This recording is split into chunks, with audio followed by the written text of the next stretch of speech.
Hello.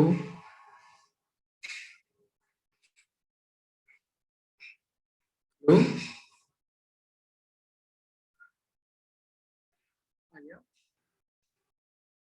Hello.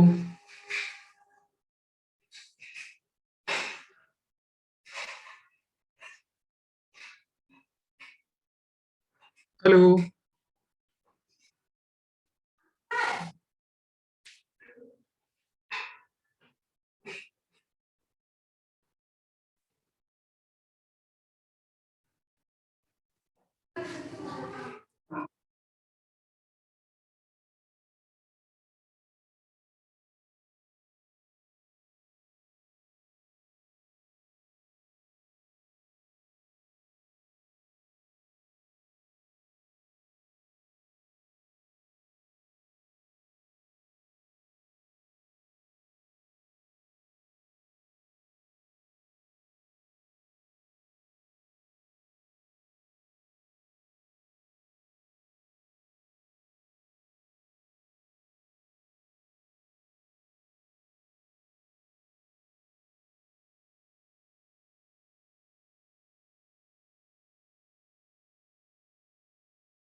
Hello.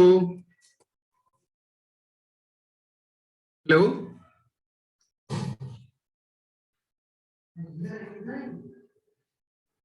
Alia.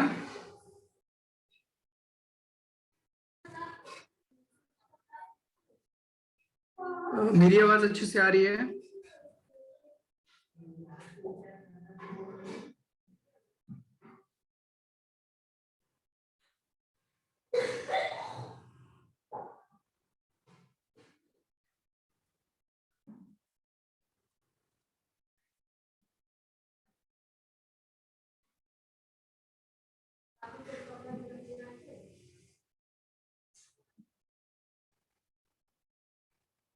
Hello Aditi. Yes, sir. मेरी आवाज आ रही है अच्छे से? Yes, sir. ओके, तो हमने लास्ट कहाँ तक कंप्लीट कर लिया था, कुछ याद? Impulse. आप अगेन रिवाइज नहीं किए हैं। मैंने आपको लास्ट क्लास में टेंशन पढ़ाया था, नॉर्मल रिएक्शन पढ़ाया था।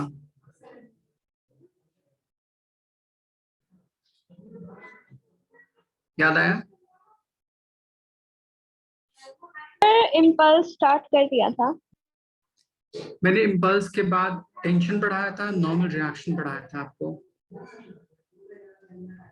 दो डिफरेंट Yes. बॉडीज में सरफेस के ऊपर एंड अलग अलग कंडीशंस में, ठीक है? तो Yes, हमने sir. सिर्फ अभी हॉरिजॉन्टल पाथ के लिए डिफाइन किया था।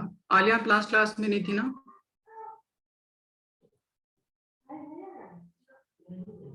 कोई डाउट लास्ट क्लास से related? No, sir. Okay, so next define करते हैं हम लोग टेंशन। अगर किसी स्ट्रिंग में मास अगर आ जाता है तब कैसे डिफाइन करते हैं, ठीक? तो इसके लिए एक another concept, tension in string और rope having mass. तब इसके लिए हम एक टर्म यूज करते हैं, डिस्ट्रीब्यूशन ऑफ मास उस पर्टिकुलर ऑब्जेक्ट पे किस तरह से है वो पहले डिफाइन करते हैं. तो पहला होता है मेरे पास डिस्ट्रीब्यूशन ऑफ मास. किसी भी ऑब्जेक्ट के ऊपर मास का डिस्ट्रीब्यूशन तीन तरह से हो सकता है, वो उस पर्टिकुलर ऑब्जेक्ट के डायमेंशन पर डिपेंड करता है. अगर किसी ऑब्जेक्ट की जो लेंथ है उसके विड्थ उसके डेप्थ से बहुत लार्ज हो तो उसको हम लीनियर ऑब्जेक्ट मानते हैं.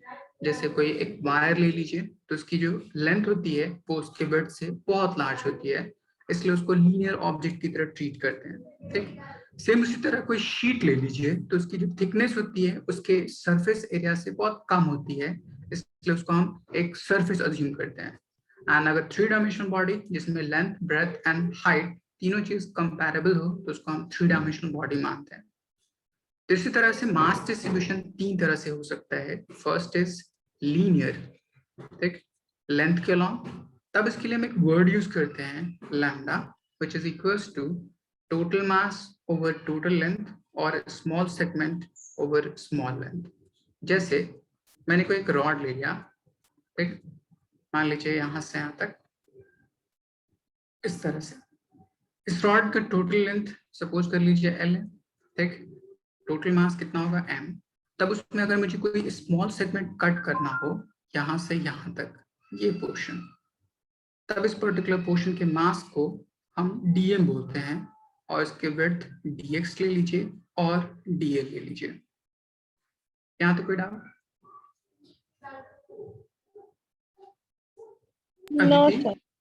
ओके, तो सिंपली इसके बेस पे अगर मैं टोटल मास पूरे लेंथ के लिए डिफाइन करूं तो lambda total mass over total length, और अगर किसी उस पर्टिकुलर का स्मॉल सेगमेंट कट कर लूं तो dm अपॉन dl कि दोनों आपस में क्या होता है, इक्वल होता है.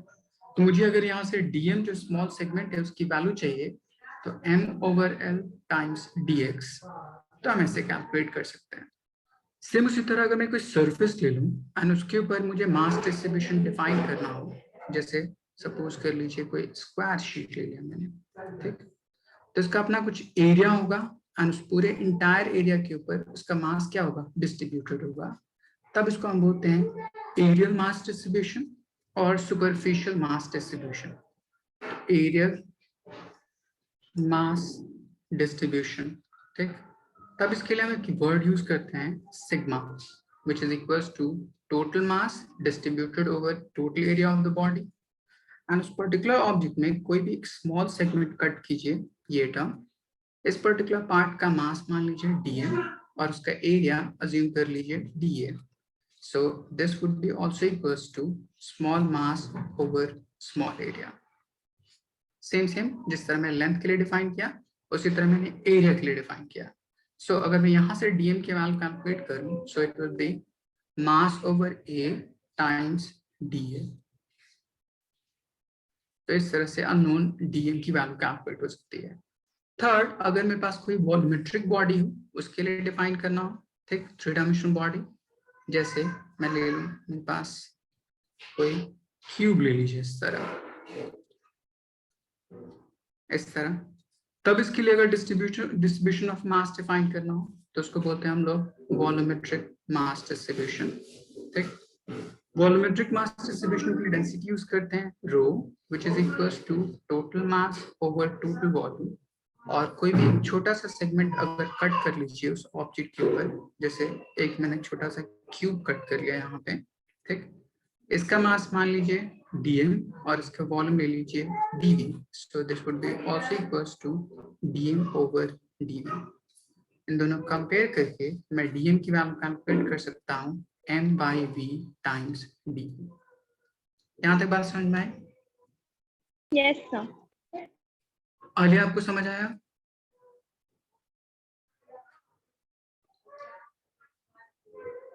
ओके, इसको नोट डाउन जल्दी से कीजिए, फिर मैं इसके बेस पे आपको टेंशन कैलकुलेट करना सिखाता हूँ.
डन? Yes, sir. आलिया आपने लिख लिया?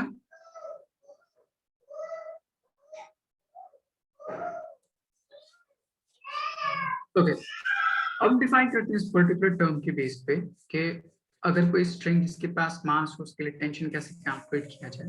ठीक, तब उसके लिए एक टर्म, सपोज कर लीजिए मैंने कोई चेन या कोई रोप मैंने किसी सपोर्ट से हैंग कर दिया कुछ इस तरह, यहां से यहां तक इस तरह। इसकी टोटल लेंथ अज्यूम कर लीजिए यहां से यहां तक कितना L, एंड इसका जो टोटल मास है वो M। आपको कैलकुलेट करने के लिए बोले find tension eight x distance from its bottom. यहां से यहां तक x डिस्टेंस है, तब इस पर्टिकुलर सेगमेंट पे कितना टेंशन होगा वो मुझे कैलकुलेट करना है। Find tension in rope eight x from lower and.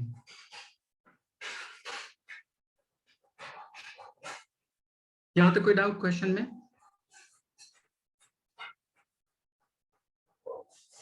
No, sir. Okay, अब इसको सॉल्व कैसे करेंगे? तो सबसे पहले हम टेंशन का मतलब पहले क्या होता था, तो मैंने कहा था कि किसी भी पर्टिकुलर फोर्स जिससे किसी रोप को अपनी तरफ पुल कीजिए, डाउनवर्ड पुल कीजिए, जिसकी वजह से उसके अंदर स्ट्रेटनेस डेवलप हो, तब उसको हम टेंशन बोलते हैं। टेंशन हमेशा उस पॉइंट ऑफ कांटेक्ट जहां पर बॉडी होती है उसके ऑपोजिट एक्ट करती है। ठीक, तो मैं इस पर्टिकुलर टर्म को कुछ ऐसे ट्रीट कर सकता हूं कि आप मान लीजिए स्ट्रिंग कुछ इतना बड़ा एंड जो x डिस्टेंस है वो बेसिकली मास कुछ प्रोवाइड करता होगा, जिसकी वजह से इस पर्टिकुलर स्ट्रिंग में at the point of contact एक टेंशन डेवलप होता होगा ऑपोजिट टू इट। उस पर्टिकुलर टेंशन को मैं T मानूं, ऐसा सपोज कर सकता हूं। ठीक, बोले Yes. क्यों? क्योंकि टेंशन हमेशा उस पर्टिकुलर स्ट्रिंग में जो उसके नीचे जो मास होगा वही उसको डाउनवर्ड डायरेक्शन में पुल करता होगा ड्यू टू ग्रेविटी। तो उसको एक स्मॉल मास बॉडी की तरह अज्यूम कीजिए। ठीक, उसको नेग्लेक्ट करके बाकी सारे टर्म को एज अ स्ट्रिंग अज्यूम कर लीजिए, तो उसके ऊपर टेंशन डेवलप कुछ इस तरह से ट्रीट होगा। तो पहला पार्ट होता है कि इस x डिस्टेंस पे उसके पास टोटल कितना मास डिस्ट्रीब्यूटेड होगा, पहले वो निकालिए। So according to linear mass distribution जिसे मैंने पीछे सॉल्व किया था, lambda which is equals to total mass over total length और small mass over small length। तो यहाँ से अगर मुझे dm की वैल्यू चाहिए तो this will be equals to m over l times x। तो ये इस पर्टिकुलर ब्लॉक का मास आ गया। ठीक, अब उस पर कौन कौन से फोर्सेस एक्ट करें वो डिफाइन कर दीजिए। तो उस पर एक डाउनवर्ड फोर्स एक्ट कर रहा है which is mg, upward force act कर रहा है टेंशन, इसके अलावा और कोई फोर्स एक्ट नहीं कर रहा। Net force acting on the system should be 0, इसलिए T और mg आपस में क्या हो जाएगा, इक्वल हो सकता है। आलिया, इक्वल हो सकता है दोनों?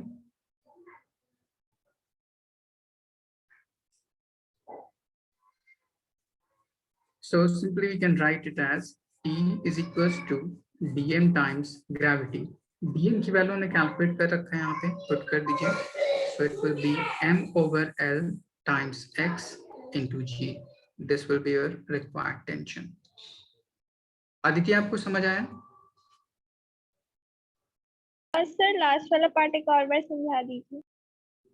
Okay okay, just 1 minute. Alia, आपको समझ आया?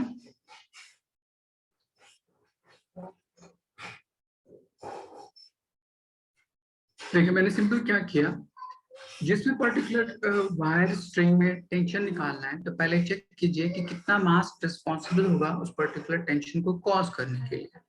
तो हमने कहा कि जो भी मास जो डाउनवर्ड डायरेक्शन में होगा उस पर्टिकुलर पॉइंट से वो उस पर्टिकुलर पॉइंट के ऊपर टेंशन प्रोवाइड करता होगा।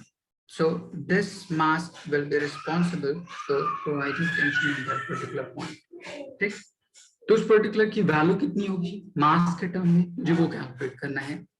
तो चूंकि मास इस पर्टिकुलर वायर लेंथ के लॉन्ग डिस्ट्रीब्यूटेड है, so we use lambda total mass over total length, small mass over small।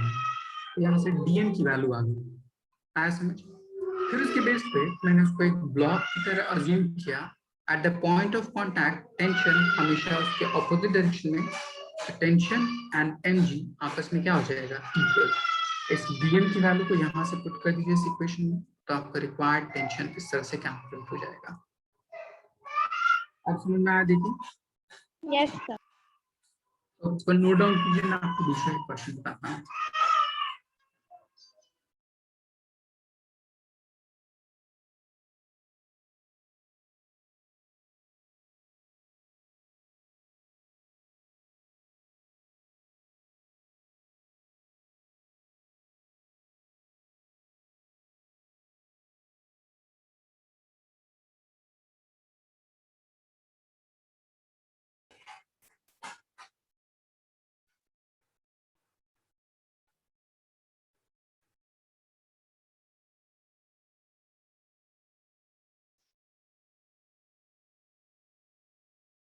Yes sir. आगे आपने लिख लिया?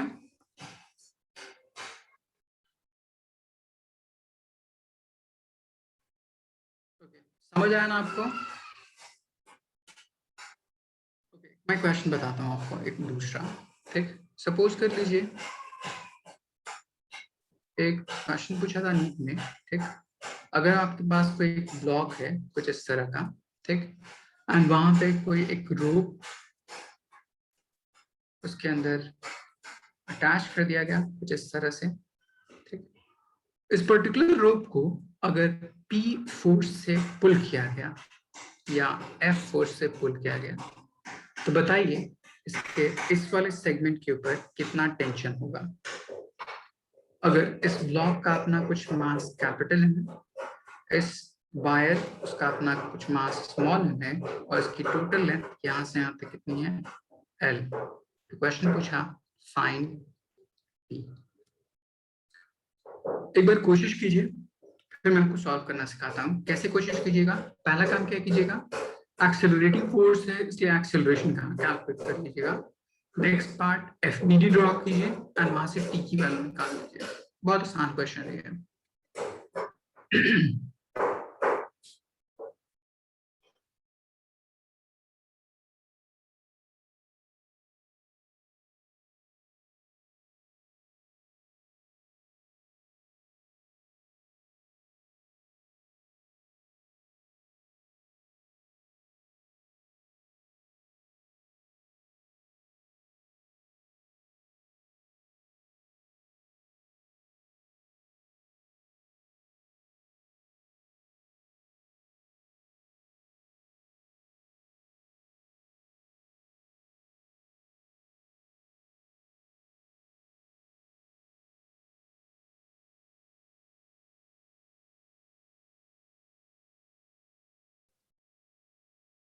अदिति सॉल्व हुआ?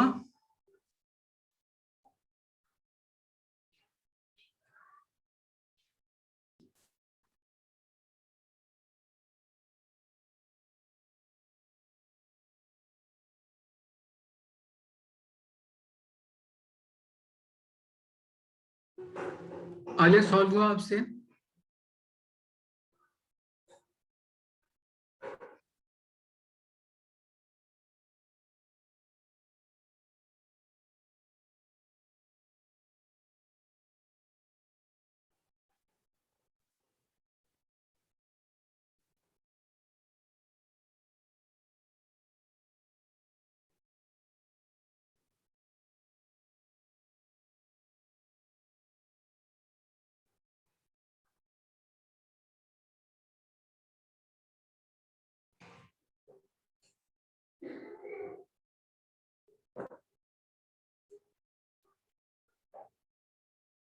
Okay, just one minute.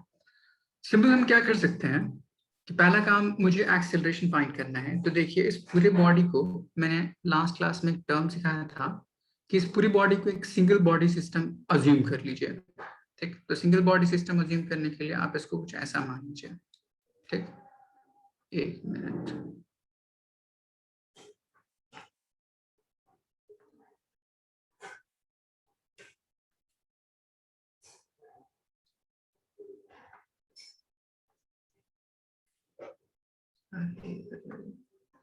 Simple इसको क्या मान लीजिए, एक सिंगल बॉडी सिस्टम अज्यूम कर लीजिए कुछ इस तरह से। ठीक, अब इसमें कौन कौन से फोर्सेस एक्ट कर रहे हैं वो डिफाइन कर दीजिए। तो इस पे एक फोर्स एक्ट कर रहा है टूवर्ड्स राइट। ठीक, इस बॉडी का टोटल मास कितना है, एक मास है m और एक मास है m, तो टोटल मास कितना हो जाएगा m प्लस m। जिस डायरेक्शन में फोर्स है उसी डायरेक्शन में बॉडी एक्सेलरेट करती होगी, इसलिए उसका एक्सेलरेशन टूवर्ड्स राइट में ए लिख सकता है, या उसी चीज को बोल सकते हैं एक्सेलरेशन ऑफ सिस्टम।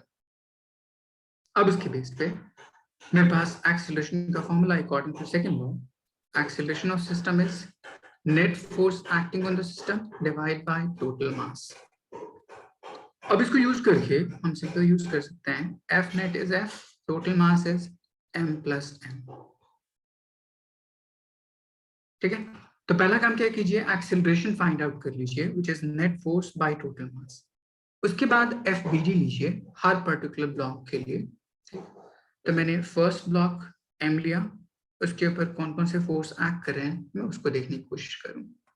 तो उसके ऊपर सिर्फ एक फोर्स एक्ट कर रहा है, कौन सा, टेंशन, राइट साइड में, और ये एक्सेलरेट कर रहा है टुवर्ड्स राइट साइड में बाय सम एक्सेलरेशन ए। क्योंकि कोई भी ऑब्जेक्ट जिस सिस्टम का पार्ट होगा तो सिस्टम के हर बॉडी के लिए वेलोसिटी एक्सेलरेशन सेम होगा। सो मैं यहाँ पे अगर मैं सेकंड लॉ अप्लाई करूँ तो acceleration of system is equals to net force, तो सिर्फ टी है, divide by mass of the body m। तो मुझे t की वैल्यू कैलकुलेट करनी थी, m उस साइड में अप्लाई कर दीजिए, तो t would be equals to capital M times acceleration, और उसकी वैल्यू हमने पीछे कैलकुलेट कर रखा था ऊपर, कितना होता है। आया समझ?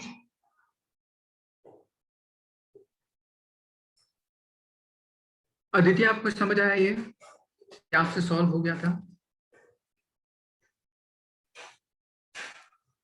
यस सर, समझ आ गया। ओके, आलिया आपको समझ आया?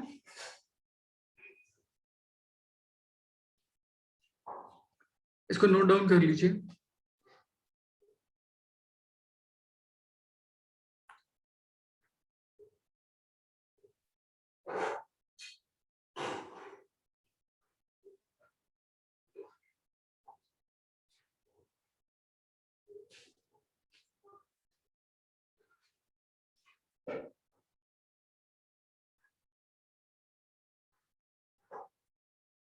मैं इसी क्वेश्चन में आपको एक और क्वेश्चन देता हूं। सपोज कर लीजिए आपका x डिस्टेंस यहाँ पे, ये डिस्टेंस यहाँ से यहाँ तक मान लीजिए x, इस पॉइंट पे टेंशन एक्ट करता हो किसी इस डायरेक्शन में t डैश, उसकी वैल्यू कैलकुलेट कीजिए। एक बार कोशिश कीजिए सॉल्व करने, देखिए यहाँ से कितना आता है।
यस अदिति, सॉल्व हुआ आपसे?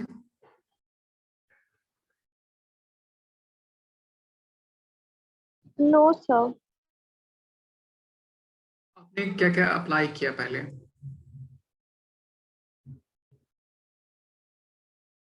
चलिए डायग्राम पता नहीं, कंफ्यूजन लग रही। देखिए मतलब कोई आपको बात। जिस भी सेगमेंट के लिए कैलकुलेट करना है उसको आप मास अज्यूम कर लीजिए। जैसे मुझे इस पार्ट के लिए निकालना था तो उसमें मास अज्यूम कर लेते हैं यहाँ से यहाँ तक। ठीक, एक मिनट, ये दिख नहीं रहा, ये मास आप यहाँ से यहाँ तक अज्यूम कर लीजिए। ठीक, इस मास की वैल्यू मुझे कैलकुलेट करनी है। कैसे कैलकुलेट करूंगा? लीनियर मास डिस्ट्रीब्यूशन से कैलकुलेट कर सकता हूँ उस चीज को। तो आप लिखिए lambda total mass over total length, small mass over small length. तो यहाँ से dm की वैल्यू आ जाएगी which is m/l times x। ऐसा सॉल्व कर सकता हूँ। Yes sir. अब क्या कीजिए, उस पर्टिकुलर सेगमेंट के लिए FBG ड्रॉ कर दीजिए। तो देखिए मैं आपको FBG ड्रॉ करके दिखाता हूँ उस पर्टिकुलर सेगमेंट के लिए। आपका सेगमेंट कुछ ऐसा था, ठीक। इस पे कौन कौन से फोर्सेस एक्ट कर रहे थे? एक फोर्स राइट साइड में F, एक फोर्स लेफ्ट साइड में T dash. Whole system is accelerating towards right by some acceleration A system and इसका मास कितना है? dm। ऐसे ड्रॉ कर सकते हैं। Yes sir. अब आपको इक्वेशन ऑफ मोशन यूज करना आता है या सेकंड लॉ यूज करना आता है। Acceleration of system is equals to net force. कौन सा फोर्स पड़ा होगा, F और T डैश? सो F। क्योंकि उस डायरेक्शन एक्सेलरेशन हो रही है बॉडी की। सो F minus T dash by mass of the body is dm। dm की वैल्यू पुट कीजिए, ठीक। A की वैल्यू पुट कर दीजिए, T डैश की वैल्यू सॉल्व हो जाएगी। आया समझ? Yes sir. और ये आपको समझ आया ये?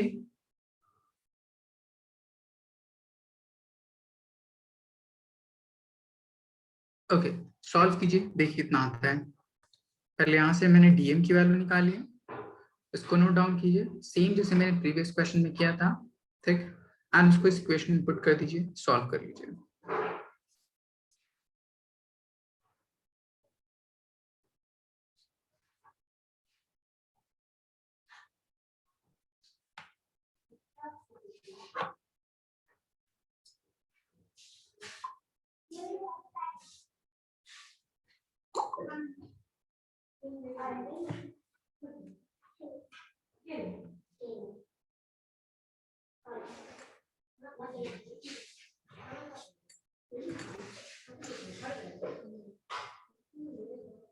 सर ये F minus T dash multiplied by L divided by mx। आपके पास A सिस्टम की वैल्यू आई थी net force by total mass which is m plus m times dm। dm की वैल्यू कैलकुलेट करके आया मेरे पास m over l times x is equals to f minus t dash. So t dash की value solve कर लीजिए, तो t dash is equals to f minus this whole part, so it will be f over m plus m times small m over l times x। f आप दोनों में से common कर लीजिए एंड एलसीएम कर लीजिए, ठीक। सॉल्व कीजिएगा, आपका आंसर आ जाएगा। तो पूरा टर्म आ जाएगा ml plus ml minus m times of x divide by m plus m times l। Common part अलग कर लीजिए, तो f times ml plus m times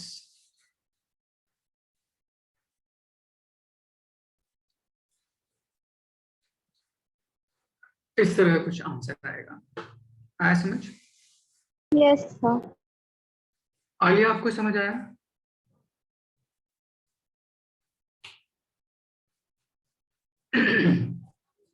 okay, note down कर लिया आपने? Yes sir.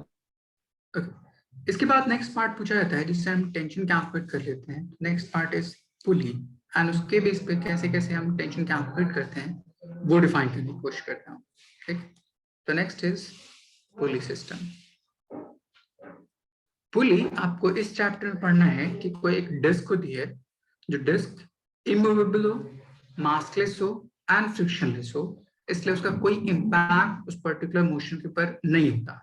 बट आप चैप्टर 6 पढ़िएगा रोटेशनल मोशन, तो वहां पे मैं उसको कंसीडर करूंगा कि उसके पास मास भी है, रोटेशन भी कर रहा है, कुछ फ्रिक्शन भी वो ऑफर करता होगा, ठीक। इसीलिए वो सिस्टम के अलग अलग पैरामीटर पे अफेक्ट कर सकता है।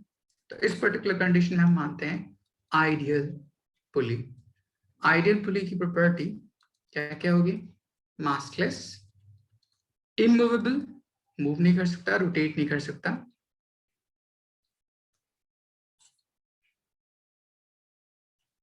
एंड फ्रिक्शनलेस, कोई फ्रिक्शन ऑफर नहीं करता होगा। अब वो कैसा? एंड उसके बेस पे क्वेश्चन कैसे सॉल्व हो सकता है। तो आप मान लीजिए कोई भी एक डिस्क ले लीजिए, ठीक, मान लीजिए मेरे पास कोई एक डिस्क है इस तरह, ठीक। अब इस डिस्क के ऊपर कोई भी एक थ्रेड, वायर, रो अटैच कर दीजिए। तो मैंने यहाँ पे अटैच कर दिया, एक रोप यहाँ पे अटैच कर दीजिए इस तरह से, एक रोप यहाँ अटैच कर दीजिए इस तरह से, ठीक। और इसको किसी एक्सटर्नल सपोर्ट से ऊपर हैंग कर दीजिए इस तरह से, ठीक। तो ये मेरे पास सपोर्ट, यहाँ पे ब्लॉक अटैच कर देते हैं हम लोग। तो इसका मास मान लीजिए m1, इसका मास मान लीजिए मेरे पास m2। तब आप पूछता है कि इस पर्टिकुलर सिस्टम के लिए टेंशन कितना होगा, एक्सेलरेशन कितना होगा, क्या हर ब्लॉक के लिए एक्सेलरेशन सेम होगा, डिफरेंट होगा। पहले मैं ये कंसीडर करना सिखाता हूं आपको। यहाँ तक कोई डाउट? No sir. ओके, मैं आपको एक और एग्जांपल बताता हूँ, ठीक। इसके बेस पे दोनों कंपेयर करने की कोशिश करूंगा, ठीक है। सपोज कर लीजिए एक आपका पुली यहाँ पे है, ठीक, एक आपका पुली यहाँ पे है, कुछ इस तरह, ठीक। वो दोनों किसी सपोर्ट से कनेक्टेड। तो यहाँ पे एक सपोर्ट ये है इस तरह, एक सपोर्ट मैंने यहाँ ले लिया इस तरह, इसको हैंग कर दिया यहाँ से वर्टिकली उसके सेंटर से, इसको कनेक्ट कर दिया यहाँ से,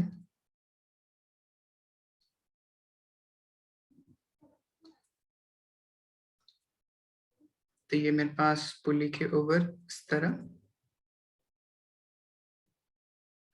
यहाँ पे एक ब्लॉक ले लीजिए, उसका मास m2 एंड इस ब्लॉक का मास मान लीजिए m1। तो ये दो डिफरेंट अरेंजमेंट में मैं पुली के लिया, ठीक। मैं आपको डिफाइन करने के लिए कि एक्सेलरेशन क्या ईच ब्लॉक के लिए सेम होगा या डिफरेंट होगा, वो कैलकुलेट करना है। यहाँ तक कोई डाउट? No sir. ओके, अब सॉल्व कैसे कीजिएगा, ठीक है, for acceleration and tension in the string, ठीक। हमने पीछे पढ़ा था कि अगर सेम स्ट्रिंग हो तो हर पॉइंट पे टेंशन क्या होता है, इक्वल होता है। तो ये पूरा जो स्ट्रिंग है, ये पूरी स्ट्रिंग सेम है। तो पॉइंट ऑफ कांटेक्ट के जस्ट ऑपोजिट मैंने एक टेंशन ड्रॉ कर दिया यहाँ पे, पॉइंट ऑफ कांटेक्ट के जस्ट ऑपोजिट मैंने टेंशन ड्रॉ कर दिया यहाँ पे। यहाँ पे बॉडी पॉइंट ऑफ कांटेक्ट पे, तो इस पे एक टेंशन एक्ट करती होगी इस डायरेक्शन में, एंड यहाँ पे भी टेंशन एक्ट करते हुए इस डायरेक्शन में, इस पर्टिकुलर पॉइंट ऑफ कांटेक्ट के ऑपोजिट। तो यहाँ पे टेंशन एंड ये मेरे पास सपोर्ट, तो इसके डाउनवर्ड टेंशन, ऐसे बोल सकते हैं। Yes sir. अब आप कैलकुलेट कीजिए क्या हर ब्लॉक के लिए टेंशन सेम है, डिफरेंट है। तो m1 ब्लॉक के लिए भी टेंशन T है एंड m2 ब्लॉक के लिए भी टेंशन T है। मैंने सपोज किया कि m2 is going downward by some acceleration a2 and m1 is going with respect to that upward, क्योंकि पूरा सिस्टम रोटेट करता होगा। तो एक अगर डाउनवर्ड जाएगा, दूसरा कहाँ जाएगा, अपवर्ड। तो उसके इफेक्ट को बैलेंस करने के लिए बोल सकते हैं, क्योंकि पूरा सिस्टम सेम पर्टिकुलर एक्सेलरेशन से एक्सेलरेट करता होगा उसलिए। तो राइट साइड वाला ब्लॉक डाउनवर्ड जाता होगा, तो लेफ्ट साइड वाला ब्लॉक कहाँ जाएगा, अपवर्ड, ठीक। अब देखिए उस पर्टिकुलर टर्म में होता क्या है। तो एक रूल कहता है समेशन ऑफ एक्सेलरेशन किसी भी ith बॉडी के लिए डॉट प्रोडक्ट विद टेंशन उसी ith बॉडी के लिए, इन दोनों का सम हमेशा कितना होगा, 0। इसको बोलते हैं टेंशन रूल। इसको आसानी से समझने के लिए आप ये समझिए कि एक्सेलरेशन किसी भी ब्लॉक के लिए उसके टेंशन के कैसा होता है, इनवर्सली प्रोपोर्शनल होता है, एंड यही एक्सेलरेशन उस ब्लॉक के डिस्प्लेसमेंट के डायरेक्टली प्रोपोर्शनल हो सकता है, ठीक। यहाँ तक कोई डाउट? No sir. अब आप देखिए m1 ब्लॉक के लिए एक्सेलरेशन अपवर्ड है, तो उसके लिए टेंशन T है। m2 ब्लॉक के लिए भी टेंशन कितना है, T। तो जब दोनों के लिए टेंशन सेम है, तो दोनों का एक्सेलरेशन भी क्या होगा, इक्वल होगा। So we can say a1 is equals to a2 which is equals to a, ठीक। तो पहले मैं डिफाइन कर दिया दोनों ब्लॉक के लिए टेंशन सेम, इसलिए दोनों का एक्सेलरेशन भी सेम। अब अगर मैं सेकंड सिस्टम में उसको सॉल्व करने की कोशिश करूं तो ये कैसे। तो आप हर स्ट्रिंग के लिए टेंशन ड्रॉ कीजिए। तो ये मेरे पास पॉइंट ऑफ कांटेक्ट, इसके ऑपोजिट एक टेंशन T, ये पॉइंट ऑफ इसके ऑपोजिट टेंशन T, ये मेरे पास point of contact tension T, and ये मेरे पास point of contact tension T। यहां तक कोई डाउट? आलिया यहां तक कोई डाउट?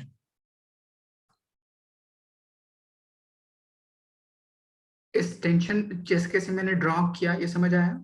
ओके, अदिति आपको समझ आ गया होगा? Yes sir. ओके, अब इस पुली को देखिए एंड उस पुली के ऊपर फोर्सेस कौन कौन से एक्ट कर रहे हैं मैं उसको देखने की कोशिश कर रहा हूँ। तो देखिए उस पुली के ऊपर एक टेंशन एक्ट कर रहा है डाउनवर्ड डायरेक्शन में इधर की तरफ, एक टेंशन एक्ट कर रहा है डाउनवर्ड डायरेक्शन में इधर की तरफ, ये भी वैल्यू T, ये भी वैल्यू T। ये मेरे पास पॉइंट ऑफ कांटेक्ट जस्ट उसके ऊपर जो स्ट्रिंग ये वाली स्ट्रिंग उसको पुल कर रही है, तो उसके ऊपर एक अपवर्ड टेंशन एक्ट करता होगा। क्योंकि मेरे पास ये पुली उसका कोई मास एक्ट नहीं कर रहा, जब मास नहीं होगा तो total upward force total downward force आपस में क्या हो जाएगा, इक्वल। बोल सकते हैं?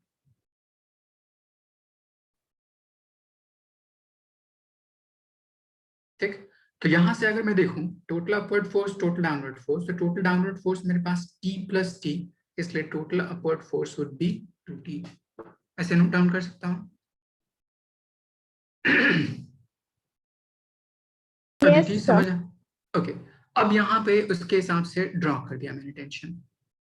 तो इस स्ट्रिंग में टेंशन इस डायरेक्शन में 2T, तो यहाँ पे point of contact tension 2T, यहाँ पे point of contact tension 2T, और यहाँ पे point of contact upper direction में tension 2T।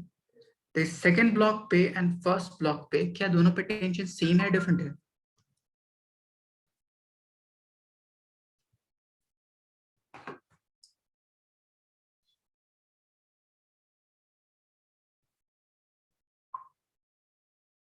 Aditi yes sir. क्या दोनों पे टेंशन सेम है डिफरेंट है? सर सेम है। सेम दिख रहा है आपको? सर वो लास्ट वाले फिगर में।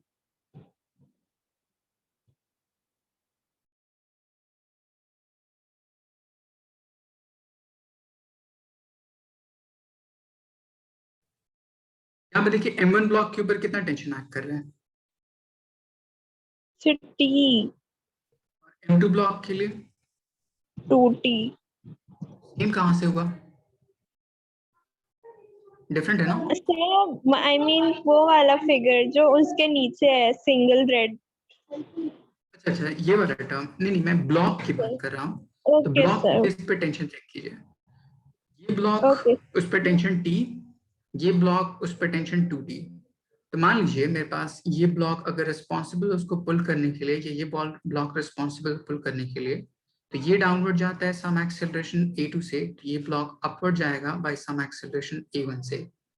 अब देखिए उसके टेंशन का रिलेशन, जितना टेंशन बड़ा होगा उतना एक्सेलरेशन की वैल्यू कम होगी, या जितना टेंशन छोटा होगा उतना एक्सेलरेशन की वैल्यू ज्यादा होगी। बोल सकते हैं, क्योंकि दोनों एक दूसरे के इनवर्सली प्रोपोर्शनल होता है।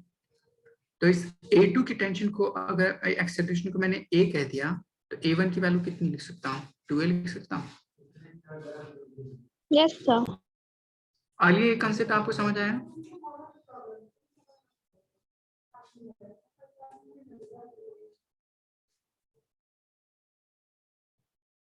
ओके, तो हमने टेंशन के बेस पे एक्सेलरेशन डिफाइन करना सीख लिया कि अगर ब्लॉक का एक्सेलरेशन डिफरेंट भी हो सकता है, ब्लॉक का एक्सेलरेशन सेम भी हो सकता है, डिपेंडिंग अपॉन स्ट्रिंग का अरेंजमेंट, एंड उसके हिसाब से टेंशन कैलकुलेट करके मैं उसका एक्सेलरेशन डिफाइन कर सकता हूँ। कोई डाउट? No sir. ओके, इसको नोट डाउन कीजिए, तो मैं आपको एक क्वेश्चन देता हूँ।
Yes, sir.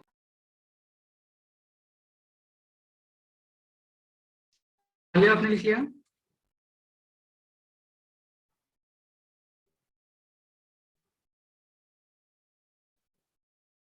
ओके, तो हमने अभी सिंपली डिफाइन किया कि एक्सेलरेशन टेंशन कैसे डिफाइन करते हैं।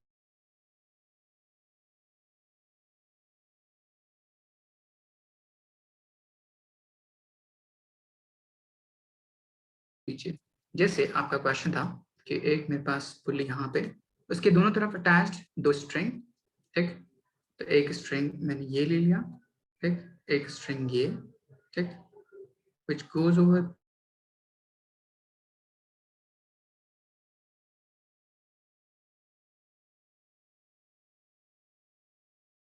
ब्लॉक कुछ यहाँ पे, एंड एक मेरे पास ब्लॉक कुछ यहाँ पे, ठीक, एक m1 एक m2 जो हमने पीछे कैलकुलेट किया था सेम उसी तरह से। तो इसकी वैल्यू मैंने m1 का, इसकी वैल्यू मैंने m2, ये डाउन डायरेक्शन में सम एक्सेलरेशन a से, तो ये अपर डायरेक्शन में सम एक्सेलरेशन a से, क्योंकि स्ट्रिंग सेम सेम है इसलिए टेंशन दोनों पे सेम एक्ट करता होगा, जो हमने पीछे डिफाइन किया था सेम उसी तरह से। तब मैं उसकी वैल्यू कैलकुलेट करना सिखाता हूँ, कैसे सॉल्व करते हैं उसको।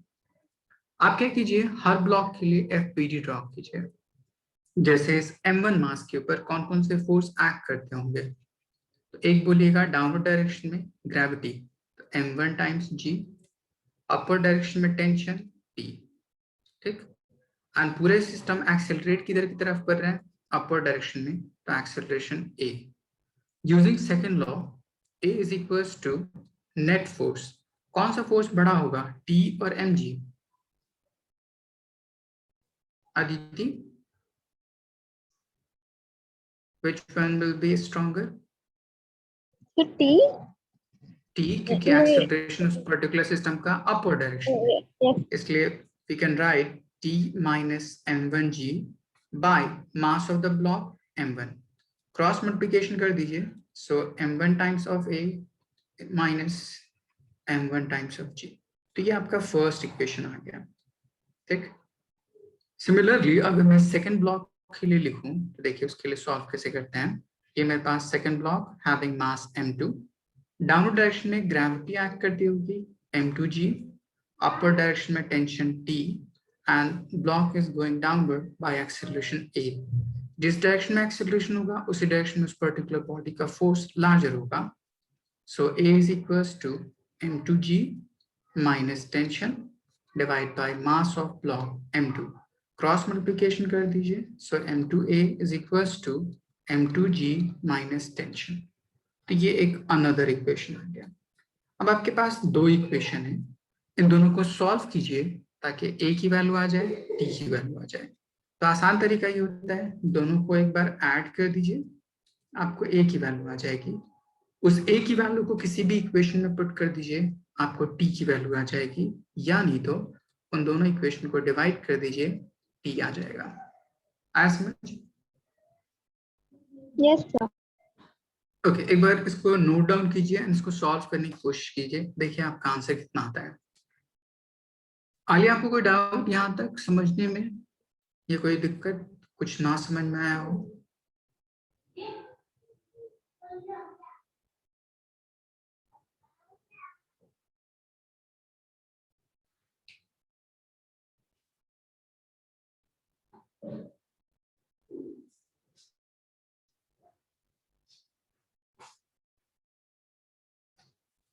गुड, इसको सॉल्व कीजिए, पहले इसको नोट डाउन कीजिए, दोनों इक्वेशन को ऐड कीजिए, आपको a की वैल्यू आ जाएगी, डिवाइड कीजिए, t की वैल्यू आ जाएगी, देखिए आपका आंसर कितना आता है।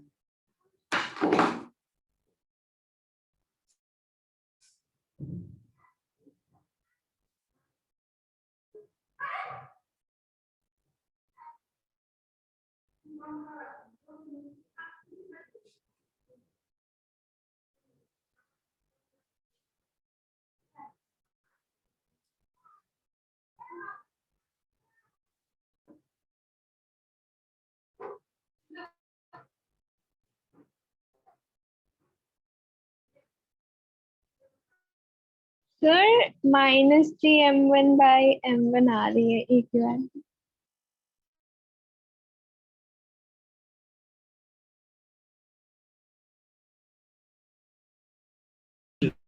आएगा, आपका आंसर आएगा a is upon m1 plus m2, ऐसा कुछ आएगा।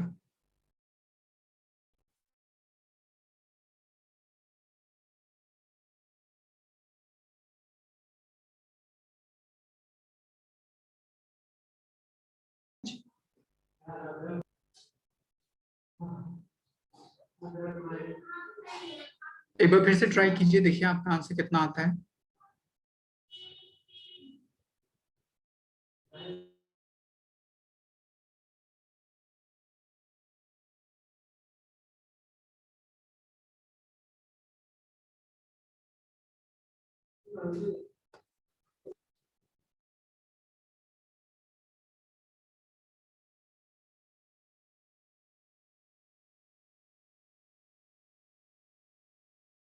आलिया, आपने सॉल्व किया?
देखिए, मैं सॉल्व करके बताता हूँ कि सॉल्व कैसे होगा। देखिए, सिंपली आपके पास जो इक्वेशन है m1 times of a is equals to t minus m1 times g। Second equation था आपका m2 times a is equals to m2 times g minus tension t। दोनों इक्वेशन को क्या कर दीजिए, डिवाइड, मतलब ऐड कर दीजिए। ऐड करने में साइन का कोई चेंज नहीं होता, ये दोनों लेफ्ट हैंड साइड ऐड हो जाएंगे। सो a कॉमन कर लीजिए, so this will become m1 plus m2 as common. यहाँ पे देखिए t के साथ पॉजिटिव साइन और नेगेटिव साइन तो आपस में कैंसिल आउट हो जाएगा। So we left with m2g minus m1 times g। ठीक, अब मैं यहाँ से a की वैल्यू लिखूं तो a इज इक्वल्स टू, दोनों में से g कॉमन कर लीजिए, so this will become m2 minus m1 times g divide by m1 plus m2। समझ आया?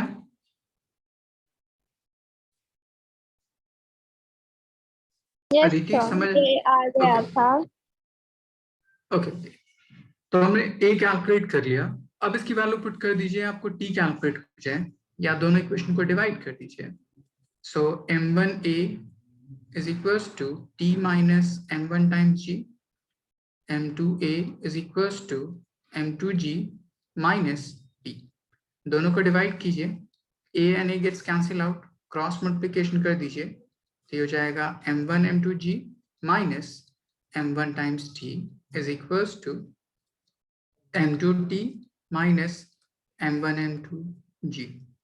t एक तरफ कर लीजिए, m1 m2 एक तरफ कर लीजिए, तो ये पूरा टर्म हो जाएगा 2 times of m1 m2 g is equals to m1 plus m2 common कर लीजिए टाइम्स t। अब मुझे t की वैल्यू फाइंड करनी है, तो t simply equals to 2 times of m1 m2 over m1 plus m2 times g। समझ आया? यस आलिया, आपको समझ आया? यहाँ तक सॉल्व हो गया था आपसे?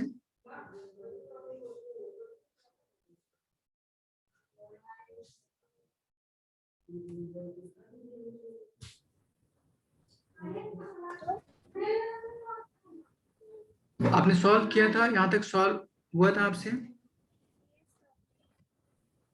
ओके, अब देखिए इसको सॉल्व करने का एक और तरीका भी होता है, ठीक। अगर आप डायरेक्ट मेथड अप्लाई करने की कोशिश कीजिए तो देखिए कैसे इसको सॉल्व करूं डायरेक्ट मेथड के बेस पे, मैं आपको वो तरीका सिखाता हूँ। जैसे मैंने पीछे कहा था कि कोई एक पुली है, ठीक, यहाँ पे, ठीक, उसके साथ अटैच्ड ब्लॉक, ठीक, एक ब्लॉक यहाँ पे अटैच्ड,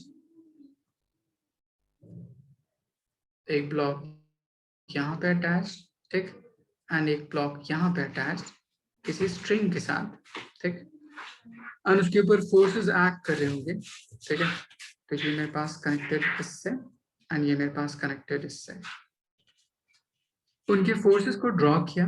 तो इस पे एक फोर्स m1 टाइम्स जी, इस पे एक फोर्स m2 टाइम्स जी, अपर डायरेक्शन में टेंशन, यहाँ पे अपर डायरेक्शन में टेंशन, यहाँ पे डाउनवर्ड डायरेक्शन में टेंशन, यहाँ पे डाउनवर्ड डायरेक्शन में टेंशन, नीचे जा रहा था एंड ये ऊपर जा रहा था। मैं इस पूरे स्ट्रिंग को अगर मैं इलोंगेट स्ट्रेट कर दूं तो आपको ये कुछ ऐसा दिखेगा।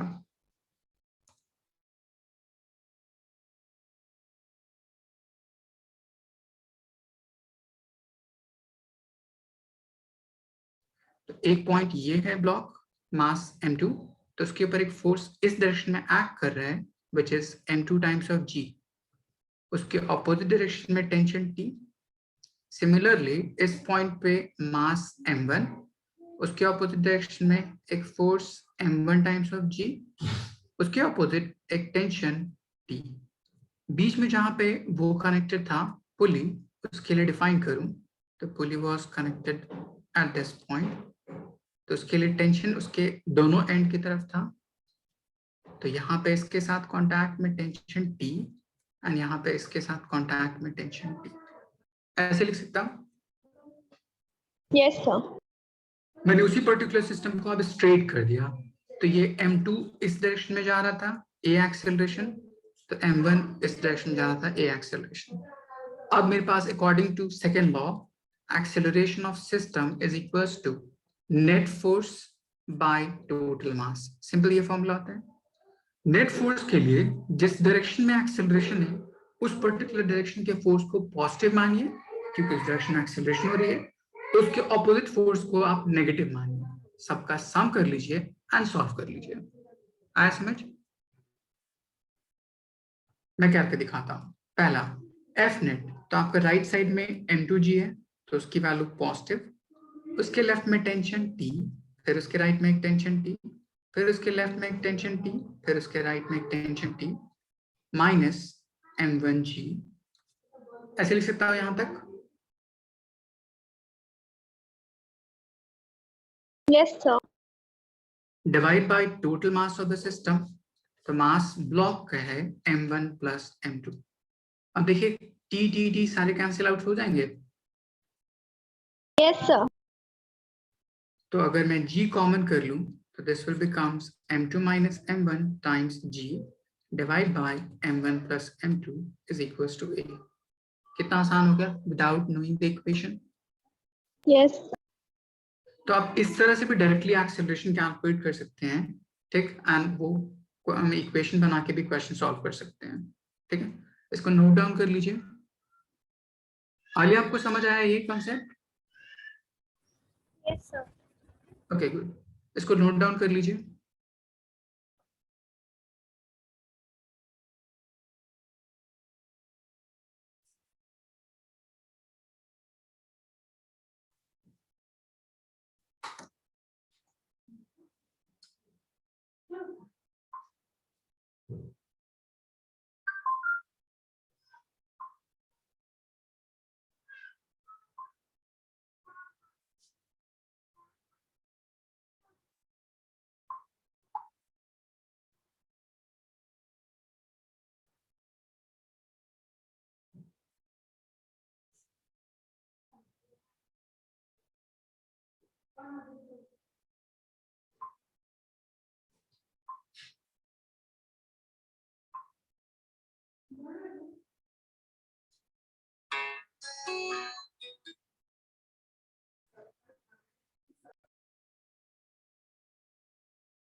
Done? Yes, hello sir. Alia, आपने लिख लिया? तो इतना पढ़ के रखिएगा, ठीक है? फिर मैं नेक्स्ट डे इस बेस्ड और सारी प्रॉब्लम डिस्कस करूंगा, ठीक है? Yes, sir.